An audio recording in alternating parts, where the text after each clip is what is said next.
Hey everybody, this is StellarVision, and of course, Spider-Man here. This is gonna be my video for What If Episode 6. What if Killmonger saved Tony Stark? And there were like some stuff I liked in this episode, but I'm just gonna be upfront. I did not like this episode overall. It's probably my least favorite episode of What If so far. And I spoiler warnings. I assume you've already watched the episode. Uh, this episode basically like implants Killmonger into the beginning of Iron Man 1. It couldn't, kind of sort of combine stuff that was happening then with him, also enacting his agenda that he wanted to during the Black Panther movie. Killmonger saves Tony. Tony, not learning his lesson, not getting captured. Uh, doesn't become a hero and instead becomes even more of a weapons guy. He has a lot less vision, I guess. Um, Killmonger outs Stane like immediately because Killmonger claims he was undercover with the Ten Rings, so he knew that Stane was the one selling them, selling arms to the Ten Rings. You know, prompting uh, Obadiah's arrest, and Tony immediately hires Killmonger for Stane's newly vacated position. Um, he manipulates Tony into building the killer robots he said he thought up as a for his like thesis or whatever. Um, and he uses like vibrate. He wants to use vibranium to power him, and he tells he shows Tony like the ring, which he claims he just found some of the world. We know like he got it from his dad. Uh, and he sets up the trade with a Klaw that he was already working with.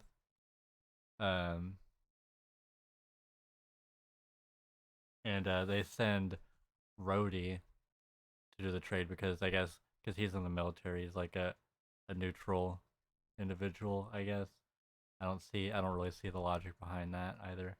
But as they're doing the trade, Black Panther intervenes. He kills most of Klaw's goons until Killmonger reveals himself with the with an upgraded version of the sonic taser from Iron Man 1. It's like more of a gun, and he kills both uh, Rhodey and T'Challa. He kills T'Challa with the taser, but Rhodey and him have like a little bit of an exchange, and it's pretty frustrating. Probably the most frustrating part of the episode, I thought, because you have Killmonger who kind of talks like an activist, albeit like more extremely exaggerated and violent one, and says, Rhodey is like, why are you doing this? And Killmonger is like, oh, better question, why do you wear the suit of your oppressor? Uh, and Rhodey replies with, you got to be part of the system to change the system, which is just a really frustrating reply to that. And then Killmonger says, nah, you can burn it down. Both of them are wrong.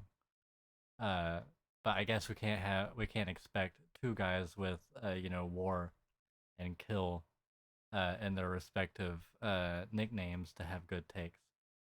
Killmonger uses violence and manipulation to get what he wants, which is wrong, and any radical leftist will tell you that. Any socialist will tell you that. Any anarchist will tell you that. Uh, and only focusing on trying to change the system from the inside is also wrong, and will just lead to very small gains. Uh, always be peaceful if you can help it.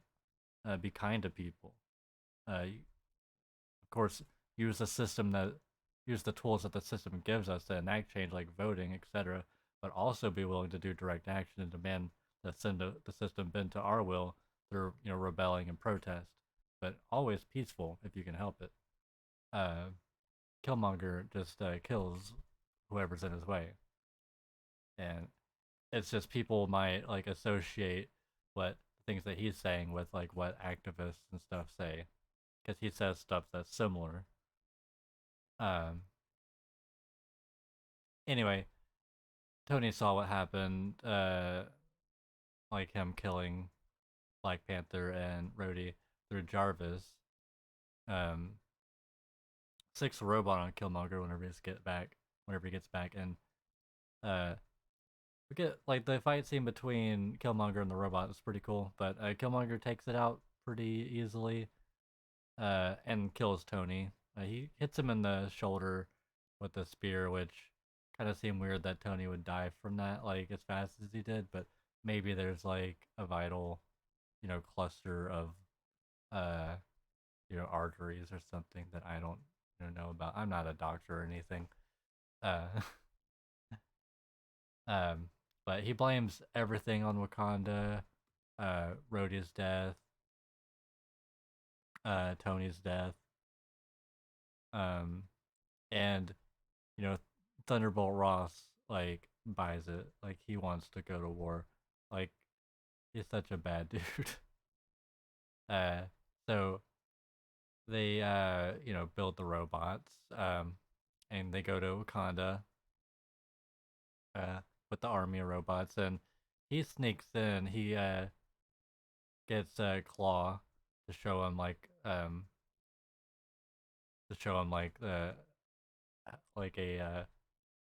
I guess a hidden path in, and he kills Klaw like he did in Black Panther, and uses him to gain trust with Wakanda's and the king. Um, and then he fights to defend Wakanda, though he was manipulating the robots all the time. And though the fight scene and the imagery was pretty cool, uh, and I liked how they handled all the other characters besides like Killmonger. He's just so frustrating of a character because he's just always like stabbing everybody in the back. At least in the MCU. I'm not really familiar with the character in the comics.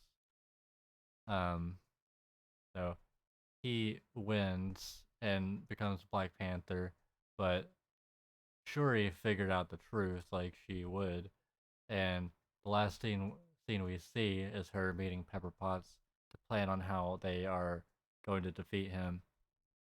And yeah, about it. Like I said, there's some cool fight scenes, but overall, I did not like this episode. It just had a really bad message, and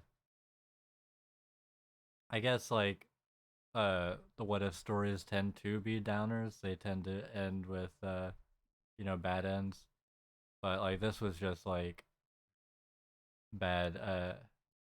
Well, there was like hopeful, but it was bad, and we lost like T'Challa and Tony.